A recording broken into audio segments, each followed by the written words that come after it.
the level of interference by the Obama's government was very overwhelming.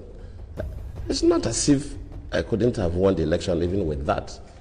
But if, by my own thinking, and also the way some other people look at it, they go outside the normal diplomatic relationship, then it should be mentioned. Sending that person to Nigeria at the eve of election, after Obama even issued a statement directing Nigerians to vote for the next chapter, that tells you something. And we should not sweep this things under the carpet. If a foreign country, whether African country or even America or any other country, interferes with our own elections, we should mention it. There has always been interference in the Nigerian election. Nigeria is the way it is today because of the interference from the Obama administration at the time, who continued to fund terrorism through the Biden administration, which was exposed in this video. Because your money, $697 million annually, plus the shipments of cash funds madrasas, ISIS, Al-Qaeda, Boko Haram, ISIS Khorasan, terrorist training camps. That's what it's funding.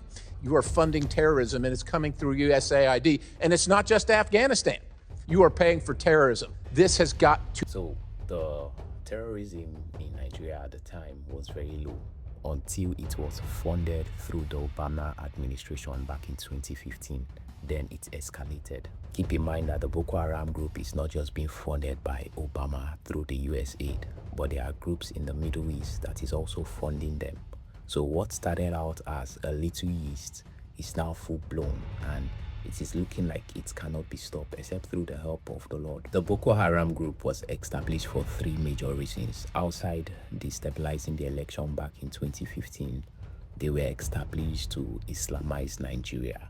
That is why you hardly hear a Muslim speak badly or criticize these groups, okay?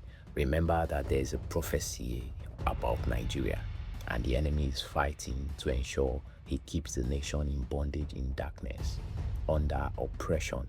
So he is raising his own army, okay, to destabilize the nation, the economy, and kill the people. And this is being done through the beast, Obama. Secondly, the insurgency is being used as a distraction to displace the people, with the help of those in government, while there are small groups who are taking advantage of the mineral mines in the north, okay, with the help of external hands, and they are taking and exporting the resources without any accountability.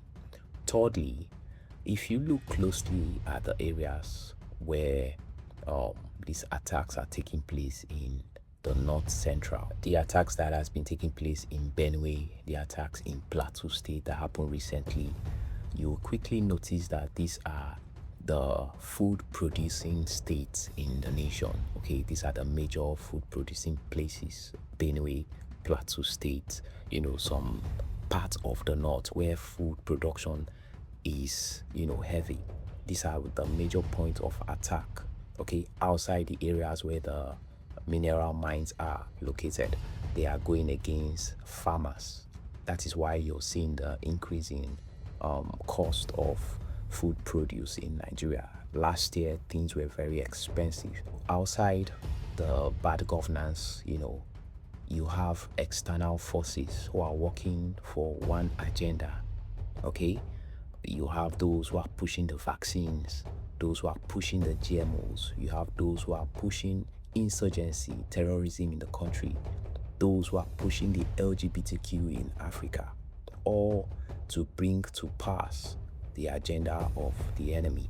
And because those in position of power are not just blind, but driven by greed and fully under the control of the enemy, it will be easy for Nigeria to come under the full implementation of the beast system. Keep in mind that these individuals do not have your best interests, and actually they want to see Africa crumble to, if possible, 100 million. And because of ignorance, the people are implementing and using the GMO seeds, the hybrid, corn seeds. And that is why you're seeing the increase in sickness, in cancer, among young Nigerian men and women. Let's use corn as a typical example, okay? GMOs, they look like food, they taste like food, but this is literally artificial food. And at the right time, organic will decay, but the GMOs can last on shelves for a very long time. Remember, these things has been altered. Secondly, the size of it. Take 10 years, 15 years ago, in Nigeria, corn used to be very big.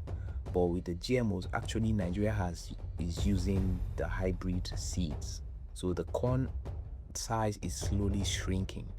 Thirdly, when we look at the quantity, remember when it used to be organic, you could get 3-4 produce out of one of these. But now Nigeria has adopted the hybrid seed, okay? At most you could get 2 out of this. So when you do the maths over time, you could see why there's shortage of food in the country, why there's scarcity. So it is not just the nutritional value of the GMO that is low, the quality of it, the size of it, the quantity of the produce is also low. And within a couple of years, it will get to a point where there will not be any produce at all. Remember, the GMO has effect on the land itself.